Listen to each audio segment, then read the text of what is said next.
waxaan rabaa in dhowr qodob oo ugu horeeyo qodobka arrimaha doorashooyinka oo haddeen muddaba la hadalhayay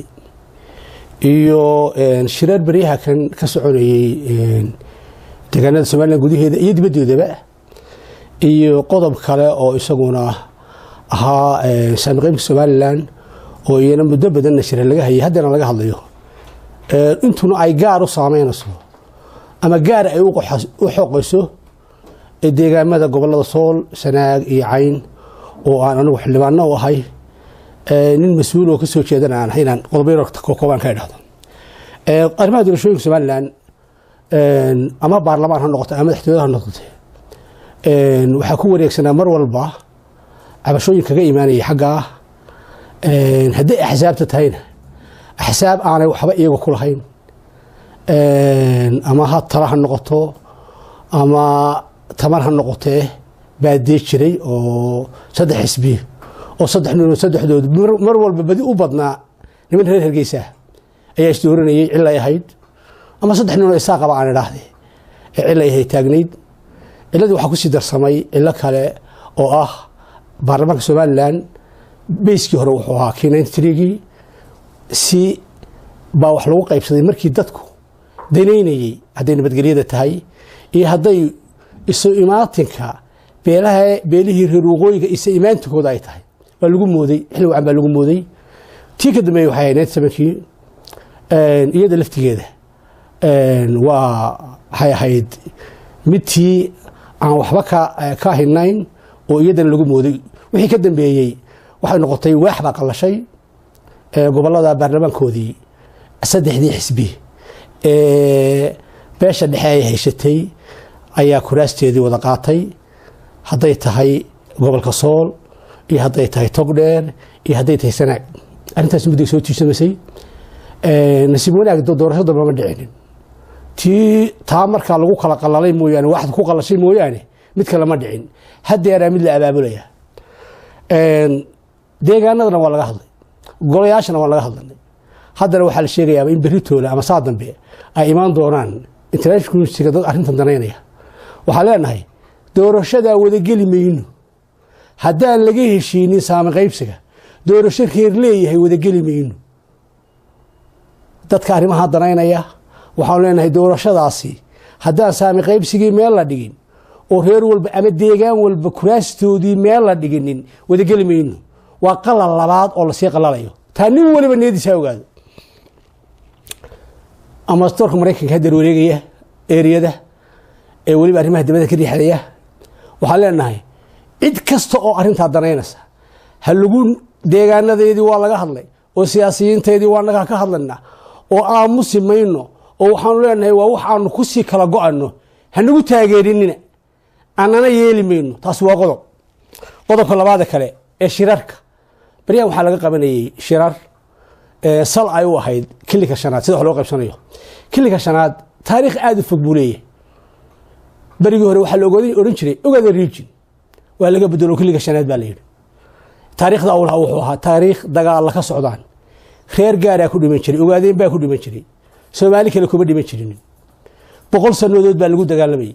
waliba 100 sanadood tuhunaa jiray in dadkooda dagaalamaya Hargeysa inta lagu qabto lagu xidho la dhiibo jigjiga lagu qabto la dhiibo xamar lagu qabto la dhiibo gaalkacyo lagu qabto la dhiibo aan gacanta loola kala hadhin waxa ma eegin waa ugu mahad celinayna madaxweynaha kilika shanaad Mustafa sida uu yeeshay raganimada iyo gobonimada ah magacii kilika shanaadna inuu ku bedelo Somali State dadkii Soomaaliyeedna kilika joogayna oo ku mideeyo inay walaaloobaan halkan uu yimi barbar kortor buu dhagax dhigay hadal wanaagsan oo qiimo gal ka hadlay hadalkiisu sumad waxa uu ahaa dadka Soomaaliyeed inay gacanta qabsadaan kuwa halka joogaana iyo qoomiyada inay gacanta qabsadaan inta halka kala joogaana ay isdhex galaan dhaqaalahooda iyo dhaqankoodaba isagoo joogaa lagu abaabulay in inta la daba maro deegaankiisii laga sameeyo kooxooyin qabiilaysan oo diriyadaar loo qaybiyo waxaan leeyahay arrintaas cilla ay leedahay qoomiyada Soomaaliyeed ee meesha wada degan cilla ku leedahay ummadda Soomaaliyeed ee meel kasta joogto guud ahaan cimri ku leedahay ciirada ku leedahay cimrada ay ku leedahay xunu waxa weeye in qoomiyadii Soomaalida meesha wada deganeed ee qoomiyadaha kale wax la qaybsan lahayd la dhabar jabiyo arinta waxaan leeyahay dawladda Itoobiya ra'iisul wasaare Abiy Ahmed ka fiirsado xasaasiyad buu ku jiraa dalkiisa waxa uu ka taagan yahay kilka shanaad inuu qaybiyo waxa uga wacan inuu siyaasadda cusub sida Oromo uu mideeyay ama Itoobiya inteeda kale uu mideeyay inuu mideeyo wiilka leeygu waa akishay girgire ma aqaan wuxuu yahay wasiirka maaliyadda waxaan leeyahay bees Soomaali ba ku ah Oromona kuma aha gurgurana kuma aha akishana kuma aha dirna kuma aha waxa ku ah ummadda Soomaaliyeed ba ku ah hadaad gudoomiyeynaba ka rabto xisbiga dawlad goboleedka Soomaalida hadaad wax kale ka rabto waxa ku aan dadka inaad mideysato adiguna waxaan ku leeyahay dadka midee dadka reer Hargeysa waxaan leeyahay reer kale Soomaaliland wax ka sheegi maayo Burcaan wax ka sheegayn Berberaana wax ka sheegayn Ceergaabana wax ka sheegayn waxaan leeyahay reer Hargeysa wixii ka dhaca jigjiga idinka gaar idin saameynaysan wixii jigjiga ka dhaca idinka gaar idin saameynaysan inaad nabadgeliyadooda iyo wada jirkooda ka shaqeysan baa idin wacan calaamad hore ina saareed oo idin saareed oo ahayd 100 nin garbooda inta jawaano lagu qoro in la geeyo qaarna la sii daayo jigjiga lagu sii daayo koodi dhibtay sii daayaan qaarna la waayo waa calaamad xun oo gaarna inoo wada haysata khaasna idinkeedu ku ah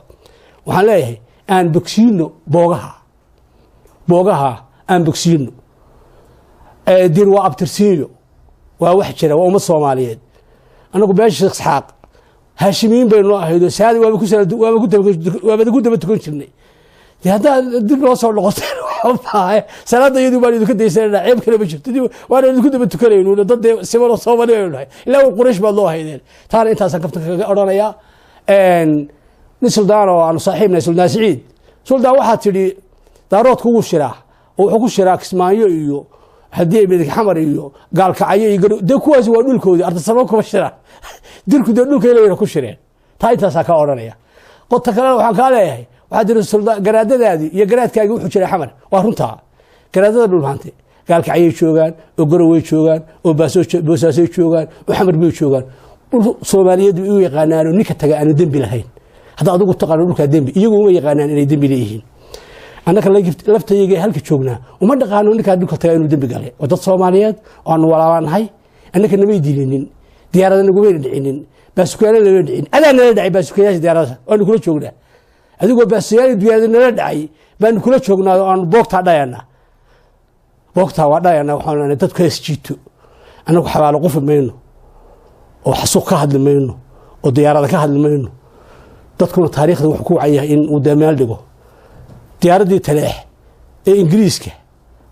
la dul taagay ee maataday caruurta lagu sheegi mayno cidii waday ka hadli mayno xabaalihii iyo dadkii wali geelooda lafahooda waxay dadkii diga sheegi mayno kal shaale wixii dad la dhigay iyadana sheegi mayno wax sheegan hadhan aan iska deeno wax sheega ninku waxa wacan haduu xabaalihiisa yaqaan xabaalaha kale inuu yaqaano diyaaradda garaacday haduu yaqaano diyaaradda kale garaacday inuu yaqaano dadkiisa la xasuuqay haduu yaqaano dadka kale inuu cadaalad sameeyo wacan gobonimadu waa saas Soomaalidu waxaan leeyahay taana inta ka adigana intaasan ku leeyahay way iga kaftan abtibaan ku ahay ma ahan adigu inaad hadaan hadlay dir ka hadlay dirta qoladiina reer Ceerigaaba qolo kale ay idinka sukaysay hadii maalin abtirsiyo idinka anana ma jarteenka abtirsiyada noo soo dhiibay idinka Hargeysa la idinka dhiiba annaka Soomaalina la dhaafiye tirada uma loo kordhiyaa marna 22 baan loo kordhiyaa marna 30 baan idinka dhiga idinka laakiin marba been waxba ma aha ay Soomaaliya taariikhdooda waa iska uun maalin ba waa iska si iyadana khayr ba Allah ka dhigay abta adiga intaasan ku oranaya taana intaasan leeyahay arinta saamiga iyo talooyinka Soomaaliland taladeeda lama wada laha Soomaaliland taladeeda lama wada leh waxa la beesha isaaq baa gaar u leh haday xisaabtay idinka gaar u leh haday madaxtooyo gaar lahayd sabarweyn baa idin heliyo idinka isku abtirsiyada noqday hadir dir noqday beeshi direed baa gaar u leh saasaba annagu noo waan dir iyo daaro inuu talada wada qaybsano waxaan leeyahay talada lama wada laha isaaq baa hadda si jafaya beeshi dhaxay si jafaso qaar gacanta wixii u soo wada gelayaan oo ninku waxa doontaan kala waxaysto axsaabta idinka leh idilma lihin madaxtooyada idinka leh idilma lihin ciidamadii idinka leh idilma lihin maxaakamada idinka leh idilma lihin haddana waxaad ku sii darteen inta diraysan ee dil ugu matay markii hore isaaq baa ugu mataleysay waa iska kii daba soconay ma dil baa ugu mataleysaan haddeen war han ugu mataleyn nala matali maayo waxa leeyahay Soomaaliya la hadlay Soomaalida ayaa la hadlay Soomaaliland ugu dhan baa la hadlaysa bisha isaaq baa la hadlaysa Soomaalida la hadlay Turkiga aan ku shirana halkan aan ku shirana ما سوماليلاند oo dhan oo beelaheedii la wada hadlayo waxa koonfurta Soomaaliya laga doonayo imilga iyo Masar baynu kala hadlanaa bisha beesha isaaq la wadata haday beesha isaaq wadato ilaa waana la dilin annagana lama dilin xamar dadkii ka soo jeedna la dilin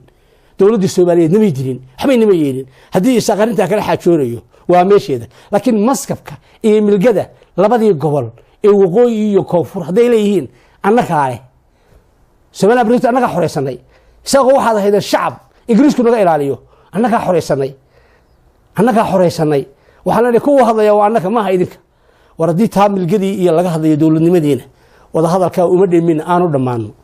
hadii cabashadiina aad cabasheen marna faanasaan marna cabanasaan marna waana la dilay baad oranaysan marna waxaad oranaysaa awooyaashiina aanu leeynay bal labada mid ku eega inaad awooyaash dadka awooyaashooda isaaniyo in la yidhi dilo laakiin dilkan qaadaya hargeysa wax baa laga sameeyay burcaan wax baa laga sameeyay waa wax la qirayo wax gobonimo Soomaaliyeed ma ahayn dawladii Soomaaliyeed calankeedii inay diyaaradaha dadka ku qaracdo sax ma ahayn laakiin meel walba lagu sameeyay reer Soomaaliyeed aan la dilin ma jirto iyagoo dhexdeeda aan dilin ma jirto reerkii ka samri waaya inay ka hadlaan gobonimo laakiin way cidda ka hadlaysa way calaamadta hadii laakiin dawladnimadii iyo wixii aynu wada galay koonfurta lala hadlayo waanu qabnaa aanu dhamaano waxaan ku soo gabagabeynayaa waftida imaanaysa ee u imaanaysa arrimaha ijtimaaciga Soomaaliland ama EU ha noqdo ama cid kale ha weliso iyo safiirka Mareykanka ama Trump waxaan leeyahay waxaan ku hadlayaa oo waxaan kaga wakiilahay dadkii aan xildhibaanka u ahaa ee gobolada Sool Sanaag iyo Cayn iyo intii kale ra'yiga ay la qabta waxaan leenahay arrimaha doorashooyinka kuma wada soconno in sidaa lagu qabto ilaa saami qaybsigii meel la dhigo kuma wada soconno ee isku kala dilina